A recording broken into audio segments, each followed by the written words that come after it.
to see the evidence. You all know what the bond proffer said. You know, we all know what it said. So, you know, I stand by the facts of what we produced.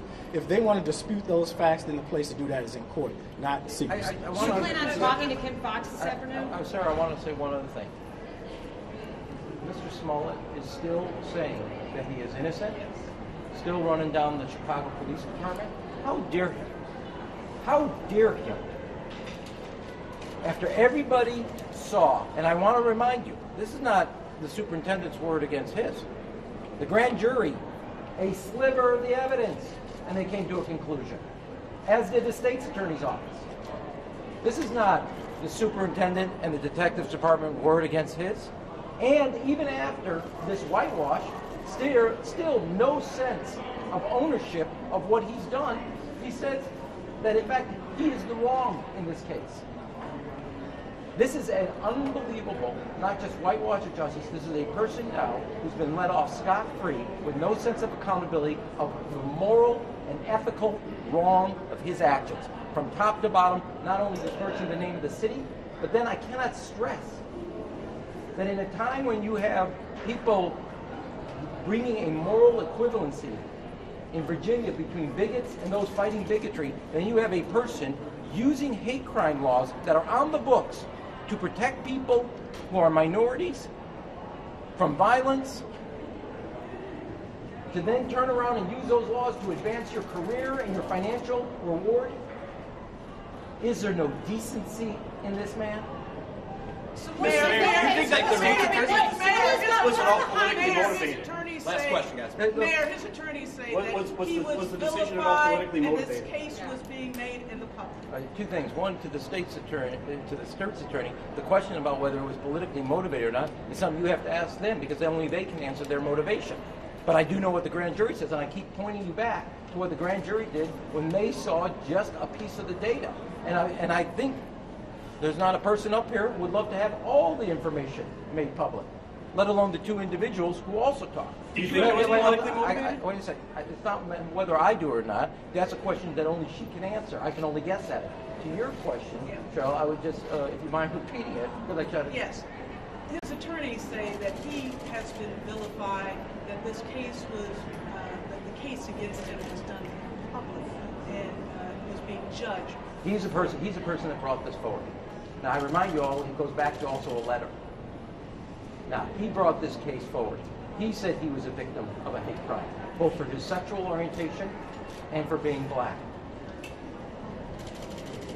The evidence came forward. A grand jury saw the evidence, realized this was a hoax on the city, a hoax on hate crimes, a hoax on people of good values who actually were empathetic at first, and he used that empathy for only one reason.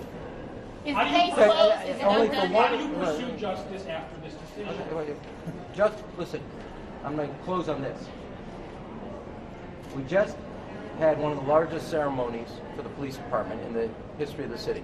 297 men and women. Most diverse class representing all parts of this city. People from all walks of life and backgrounds and faiths who said they want to serve the city and serve the values of the city and help serve others in time of need. They are there to uphold the law, and they have their best training to do that.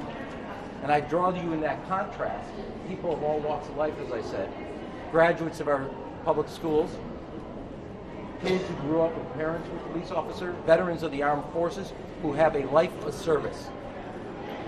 They were there to not only uphold the law, but the values that imbue and inform those laws. And now you have an individual who took those laws, turned them inside out, upside down, for only one thing: himself. And that, in my view, is an insult and an offense to every one of us who collectively uphold those laws, because they reflect who we are as a city, and because of the hate crime legislation that's federal, who we are as a country. Thank you. Is the case closed? Superintendent, can you just tell us if the case is closed? Superintendent, can you tell us if the case is closed or not?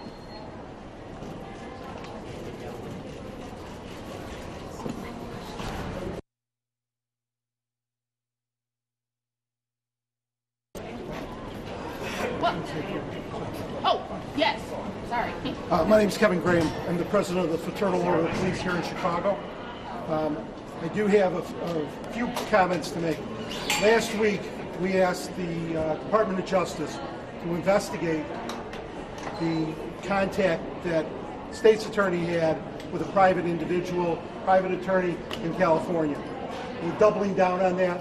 We want to make sure that the Justice Department takes a very hard look at what went on with that case and also what has occurred today. We are also asking that the letter that was allegedly sent to Mr. Smollett, that the FBI take a look at that and the Postal Department look at that, because there are certainly federal charges that can be brought against someone who ever sent that letter. So we are certainly doubling down on our quest to find justice here. I also want to tell everyone that the detectives of the Chicago Police Department are some of the finest detectives in the world, and they did an outstanding job looking into this case and bringing it to a resolution, bringing it to it so it could go to court, and we certainly wanted it to go to court so that everybody could see what was going on. Do you consider this a miscarriage of justice? I do not agree with what the state's attorney did. We have not heard as to why. Certainly I'm always interested to hear why somebody would do something, but I don't think justice was done here today. Do you think that there's some connection to Kim Foxx's earlier discussions? Well, I think that's why I asked for an investigation. So I asked for that investigation so that we can determine what exactly the involvement of the state's attorney is with this case. And I think that is where we need to go. Tell us So specifically what it was that you asked when you contacted the Justice Department. we asked for an investigation saying that based on the Tribune article, that there was text messages between the state's attorney and a private attorney, and diverting the case from the Chicago Police Department to a federal investigation. Now, I can tell you this as a police officer, if I directed or tried to direct a criminal investigation to go from one department to another department, I'd be under investigation. And the department would have me sitting in a corner someplace. So I think that there's a double standard here. At this point, I'm certainly waiting to hear that we get additional information, and at that point, I'll certainly have more to say, but we haven't heard anything more at this point. Mr. Do you Smollett think is his saying celebrity basically that the money Chicago had something Police to do with Department this, came or after if it him. was Do you moving feel on? like this is a dark mark, or he placed a dark mark on the Chicago Police Department in his allegation? I think that was the intention. I don't think there is a dark mark, because I do think that the Chicago Police Department and its detective division did an outstanding job of making sure that the public knew what was going on, that we brought this case to the state's attorney for prosecution. And I think that because of that, because of the work of our detectives, that I don't think there is a black mark on the city. You had a question. Do you think, the mayor alluded to this, that his celebrity and financial means may have played a role in this, or do you think that there's something else, something that was politically motivated? I think that when people have access to the finest attorneys, that they certainly can get more out of a justice system than somebody who doesn't. However, I think the facts and circumstances are clear that this should have gone to trial, and that there should have been a day in court in which Mr. Smollett could have either pled his innocence or pled guilty, depending on what he wanted to do. But I think the facts and circumstances were very clear, based on the people he was involved with, that this case was going to be a very big problem for him to win. So at that, thank you very much. Thank you. That it? Clear? That's